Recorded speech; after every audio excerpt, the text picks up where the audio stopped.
আসসালামু আলাইকুম সম্মানিত দর্শক, আমাদের হাতে আছে আজকে একটা এসপি ল্যাপটপ যার কিবোর্ডের প্রবলেম।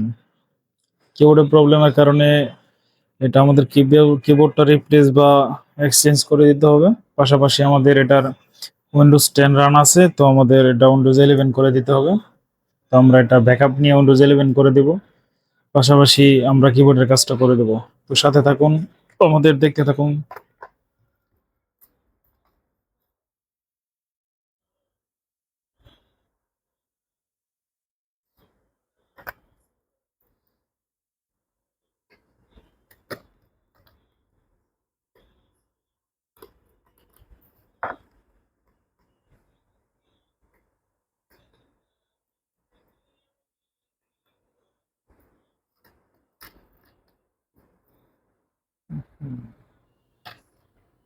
ময়লা, প্রচুর ময়লা।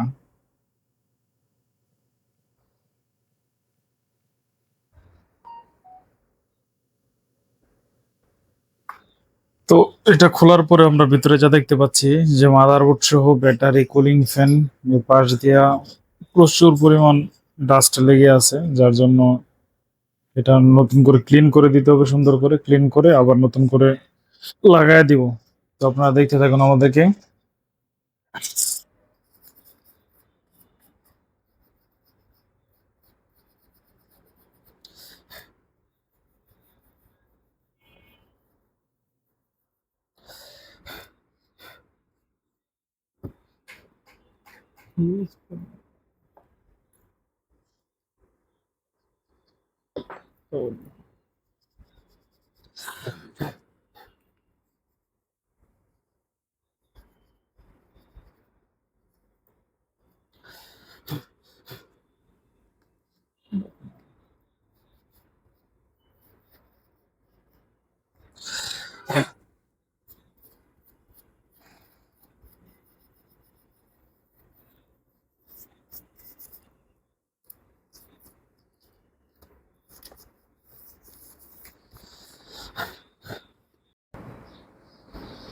তো সম্মানিত দর্শক, আমাদের সাথে যে এসপি ল্যাপটপটা ছিল সেটা আমরা কিবোর্ডটা এক্সচেঞ্জ করে দেওয়ার পরে এটা সমস্যাটা সলভ হয়ে গেছে।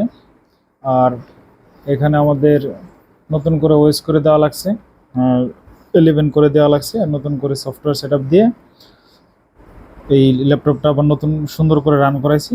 একদম স্মুথলি এখন চলতেছে, আপনারা দেখতে পাচ্ছেন ল্যাপটপটা সুন্দর করে আবার নতুন করে রান হয়ে গেছে। চালু করেন না তখন।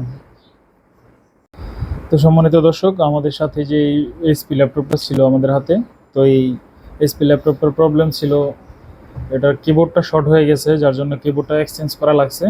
এবং এটার যে ভিতরে প্রচণ্ড ময়লা জমে গেছিলো, কুলিং ফ্যান হিট হইতো, ভালো হিট হইতো, এটা একদম হাত দিলে বোঝা যেত যে প্রচণ্ড পরিমাণ হিট হইতো। তো হিটের কারণে এটা আমরা কুলিং ফ্যানটা সার্ভিস করে দিই। এখন কুলার ঠিক আছে, ল্যাপটপ তাপমাত্রা ঠিক আছে এবং এটা স্মুথলি চলতেছে।